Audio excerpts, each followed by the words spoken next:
আসসালামু আলাইকুম এভরিওয়ান। কিভাবে যে আসলে এত তাড়াতাড়ি ৬টা মাস পার হয়ে গেল। এই তো সেদিন মনে হচ্ছে যুব উন্নয়নে ভর্তি হলাম। আর আজকে হচ্ছে এখন হচ্ছে ডিসেম্বর মাস একদম শেষ পর্যায়ে ফাইনাল পরীক্ষা দিচ্ছি। তাহলেই হচ্ছে কোর্সটা কমপ্লিট হয়ে যাবে। আর সেটারই আজকে পরীক্ষা দিতে গিয়েছিলাম। আর পরীক্ষা আলহামদুলিল্লাহ অনেক ভালো হয়েছে। তো পরীক্ষা শেষ করে মাথার মধ্যে যেটা একটা টেনশন থাকে যে দুপুরে সবার জন্য রান্না করা লাগবে।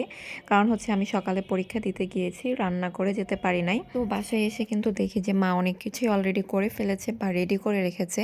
তো আমি এসে শুধু সবার জন্য একটু বেগুন ভাজলাম আর হচ্ছে মাছ ভাজি করলাম, শাক ভাজি করলাম। আর আগে থেকে ডাল সবজি এগুলো হয়ে গিয়েছিল।